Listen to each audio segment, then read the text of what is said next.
쿠마 아도나이 베야푸츠 오예베카 베야누스 메사네카 미파네카. 여호와여 일어나사 주의 대적들을 흩으시고 주를 미워하는 자가 주 앞에서 도망하게 하소서. 샬롬 생각하는 성경 홀리아미입니다. 오늘의 말씀에서 모세는 하나님의 명령에 따라 애굽으로 돌아갈 준비를 합니다. 이때 18절을 보면 모세는 하나님의 명령을 받은 이후 그의 장인 이드로를 만나 바로 애굽으로 돌아가겠다는 의사를 밝힙니다. 이미 모세는 애굽으로 가야겠다는 마음의 결단을 했기 때문에 망설임 없이 이드로에게 돌아가겠다고 말할 수 있었던 거죠. 그리고 그의 단호한 모습을 본 이드로도 흔쾌히 모세를 보내줍니다. 이드로도 미디안 땅에서 여호와 하나님을 섬기는 남은 자였기 때문에 하나님께 순종하려는 모세를 막지 않았던 거죠. 그리고 19절을 보면 하나님께서 모세에게 내 목숨을 노리던 자가 다 죽었다고 알려주시는데, 이는 유대 전승을 보면 모세가 바로의 눈을 피해 자신의 신분을 숨기고 변장해서 애굽으로 가려 했기 때문에 그럴 필요가 없음을 알려주셨다고 해석합니다. 그러자 모세는 편한 마음으로 그의 아내와 아들들을 다 데리고 애굽으로 가려 합니다. 이때 모세는 지팡이와 나병의 기적을 겪으면서 이미 마음의 결단을 할 수 있었지만 그의 가족들은 애굽으로 가는 것이 쉬웠을까요? 특히 그의 아내 시보라는 아버지가 계신 미디안 땅을 떠나는 것이 결코 쉽지 않았습니다. 왜냐하면 땅을 바꾼다는 것은 단순한 이사가 아니라 삶의 환경을 바꾸는 것이기 때문이죠. 그리고 하나님께서 모세에게 요구하신 명령은 결코 쉬운 명령이 아니었습니다. 23절을 보면 결국 애굽의 장자를 죽이는 일까지 해야 하기 때문에 시보라의 입장에서는 매우 위험한 일이었죠. 그래서 아내 입장에서 남편을 말릴 수만 있으면 말리고 싶었습니다. 그리고 시보라는 미디안 땅에 살면서 미디안의 문화를 가지고 있었는데, 그렇기 때문에 당연히 미디안의 방식으로 아들들을 키우고 싶어 했습니다. 그래서 25절을 보면 아들의 표피를 베어 할례하는 내용이 나오는데, 이 말인즉 그동안 시보라는 아들에게 할례를 행하지 않았다는 것입니다. 유대 전승에 따르면 시보라에게는 두 아들 게르솜과 엘리에셀이 있었는데, 게르솜은 모세가 원하는 방식을 따라 아브라함의 자손들이 행하는 할례를 이미 했지만 엘리에셀은 시보라가 원하는 미디안의 방식을 따라 할례를 행하지 않았다고 합니다. 그래서 할례 문제로 모세와 시보라가 다투게 되었고, 24절을 보면 모세가 할례 문제로 숙소에 머물며 시간을 끌고 있었기 때문에 하나님께서 그를 죽이려 하셨던 것입니다. 그리고 이 문제를 파악한 시보라는 결국 자신의 고집을 꺾고 엘리에셀에게 할례를 행한 후 그의 표피를 모세에게 갖다 주었죠. 그래서 모세가 이야기한 피난편은 결국 아들의 피를 보게 만든 원망스러운 남편이란 의미입니다. 이러한 우여곡절을 겪고 모세는 아론을 만나게 되는데, 모세와 아론은 함께 이스라엘 백성들을 만나 하나님의 명령을 전달하게 됩니다. 이때 질문입니다. 과연 이스라엘 백성들은 모세와 아론의 말을 다 믿었을까요? 31절을 보면 백성이 믿어서 하나님께 머리 숙여 경배했다고 기록되어 있습니다. 이 내용만 보면 이스라엘 백성들이 모세의 말을 다 믿은 것처럼 보입니다. 하지만 내일의 말씀을 보면 이스라엘 백성들은 금방 모세와 아론을 원망하고 하나님께서 계획하신 미래의 일들을 믿지 않습니다. 그래서 앞으로 진행될 열재앙의 사건에서 이스라엘의 장로들은 빠지고 모세와 아론만 하나님의 계획을 진행시키죠. 오늘의 말씀은 우리들에게 여러 가지를 생각하게 만드는 말씀입니다. 처음에 모세가 애굽으로 돌아가고자 했을 때 이드로는 모세를 믿기 때문에 보내준 것이 아니었습니다. 오히려 이드로는 하나님을 믿었기 때문에 그 하나님의 일을 하는 모세를 보내주었죠. 그리고 시보라는 분명히 그동안 모세를 믿고 있었을 것입니다. 하지만 하나님을 신뢰하지 않았기 때문에 그 하나님의 일을 하겠다는 모세를 믿을 수 없었죠.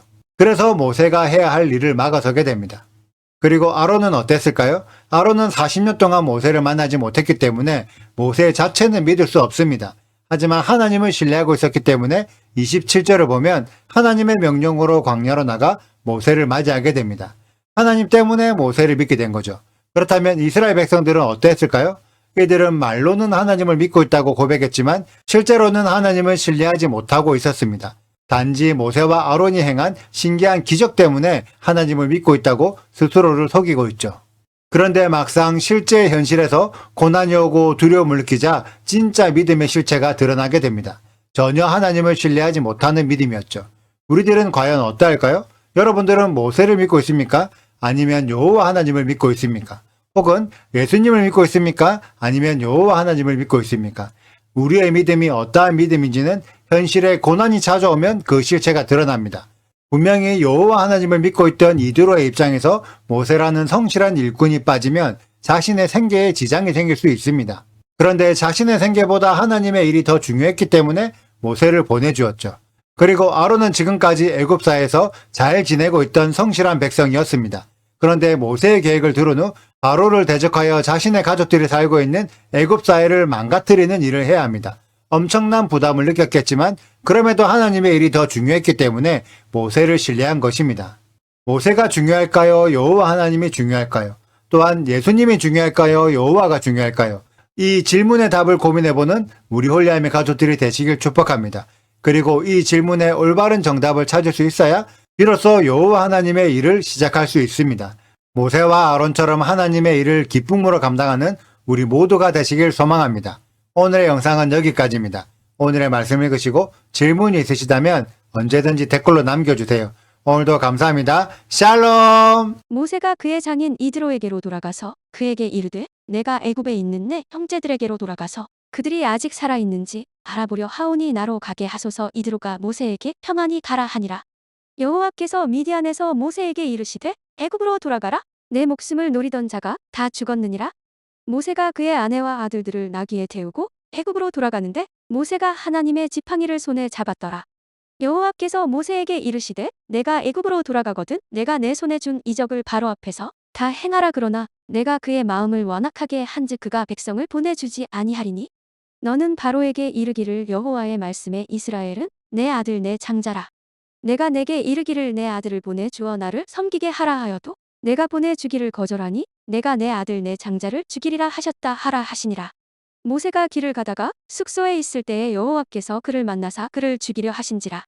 시포라가 돌칼을 가져다가 그의 아들의 포피를 베어 그의 발에 갖다 대며 이르되 당신은 참으로 내게 피 남편이로다 하니 여호와께서 그를 놓아 주시니라. 그때에 시포라가 피 남편이라 함은 할례 때문이었더라.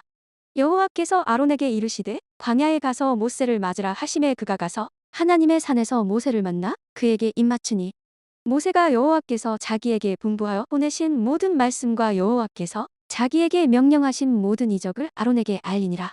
모세와 아론이 가서 이스라엘 자손의 모든 장로를 모으고 아론이 여호와께서 모세에게 이르신 모든 말씀을 전하고 그 백성 앞에서 이적을 행하니 백성이 믿으며 여호와께서 이스라엘 자손을 찾으시고 그들의 고난을 살피셨다 함을 듣고 머리 숙여 경배하였더라. 구독과 좋아요를 눌러주세요. 그리고 알림 설정도 해주시고요. 사랑과 관심 부탁드려요. 슈바 아도나이 리베보트 알레페 이스라엘 여호와여 이스라엘 천만인에게로 돌아오소서.